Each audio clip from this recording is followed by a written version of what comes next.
बहू ने खा ली हंसने वाली दवा। किशनगढ़ गांव में कीर्ति अपने बेटे दिवाकर और बहू अंशु के साथ रहा करती थी। तीनों बहुत ही हंसी खुशी अपना जीवन व्यतीत कर रहे होते हैं। अरे बहू, आज खाना मैं बना देती हूँ। नहीं माँ जी, आप क्यों तकलीफ कर रही हैं? आप आराम कीजिए, खाना मैं ही बनाऊंगी। कितनी अच्छी बहू मिली है मुझे। भगवान ऐसी बहू सबको दे।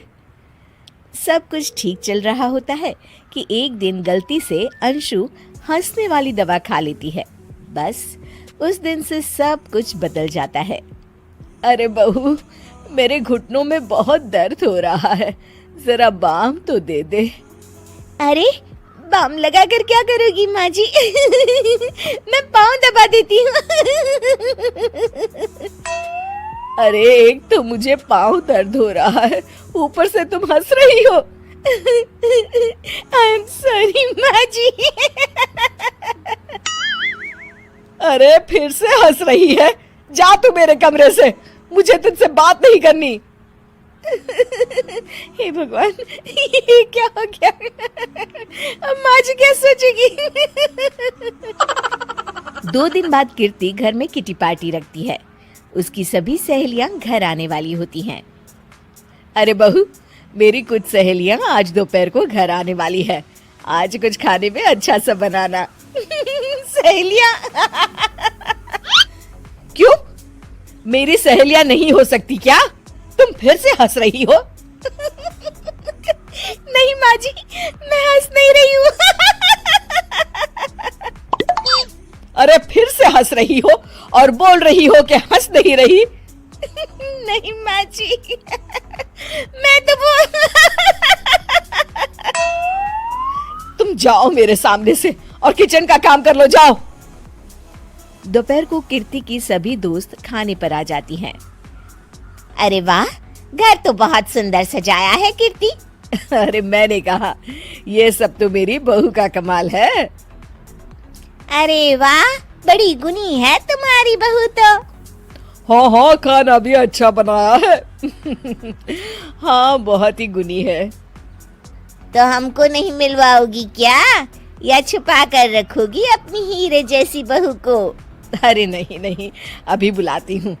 अंशु, ओ अंशु, बहू रानी। अंशु बाहर आती है।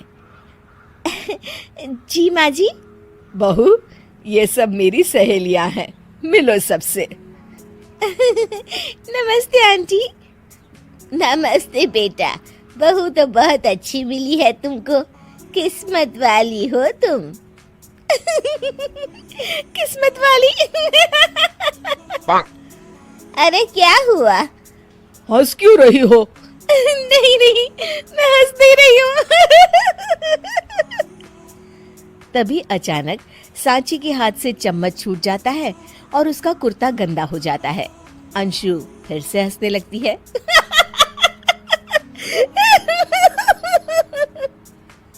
इधर सब सहेलियां गुस्सा होकर चली जाती हैं। कीर्ति भी नाराज होकर अपने कमरे में चली जाती है। हे भगवान, ये मैंने क्या कर डाला? इस तरह से तो माँ जी और उनकी सहेलियां नाराज हो गई। अगले दिन, बहू, ओ बहू, किधर हो? जी माँ जी। जल्दी से मेरे साथ चलो, पड़ोस वाले शर्मा जी की हार्ट अटैक से मौत हो गई है, उनके घर बैठक के लिए जाना है। अंशु तैयार होकर आ जाती है। थोड़ी देर में दोनों शर्मा जी के घर पहुंच जाती है। वहां पर सब रो रहे होते हैं। कीर्ति शर्मा जी की बीवी के पास बैठकर उन्हें सांत्वना देने लगती है। बड़े अच्छे इंसान थे मेरे पति। अच्छा।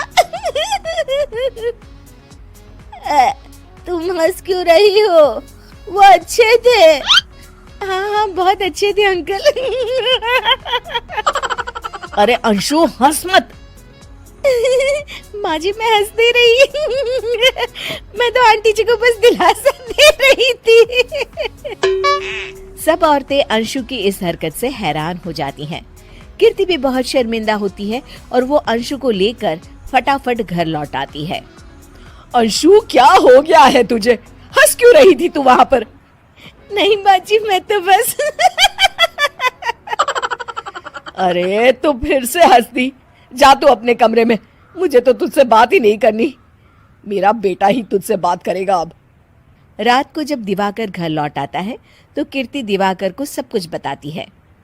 ठीक है माँ, अब फिक्र मत करो, मैं अंशु से बात करता हूँ। दिवाकर अपने कमरे में जाता है। जी आ गए आप कैसे हैं? मैं तो ठीक हूँ, बस सर में हल्का दर्द है। सर में दर्द अरे इसमें हंसने की क्या बात है? नहीं, मैं हंस नहीं रही हूँ मुझे तो फिक्र हो रही है आपकी एक तो मेरे सर में दर्द है, ऊपर से तुम हंस रही हो। अरे कैसे समझाऊं मैं आपको मैं हंस नहीं रही अंशु, तुम इस घर से चली जाओ। माँ ने मुझे बताया जो भी तुमने शर्मा आंटी के घर किया, और किटी पार्टी में भी। नहीं जी, मैं ऐसे नहीं हूँ तो अभी क्या हुआ था? क्यों हंस रही थी तुम? रुकिए, मैं आपको सब कुछ बताती हूँ आपको सब कुछ। अंशु डायरी में लिखकर दिवाकर को पढ़ने देती है। कुछ दिनों पहले मैंने गलती से हंसने वाली दवा पी ली थी, जिसकी वजह से ये सब हो रहा है। इसका असर कुछ दिन और रहेगा। अरे तो तुमने ये सब पहले क्यों नहीं बताया अंशु? वो मैंने माँ जी को बताने की बहुत कोशिश की मगर उन्होंने सुना ही नहीं अरे ठीक है, मगर वादा करो जब तक दवाई का असर ठीक नहीं हो जाता तुम घर से बाहर नहीं जाओगी। नहीं जाऊंगी और हंसूंगी तो बिल्कुल नहीं लो, तुम तो फिर से हंस दी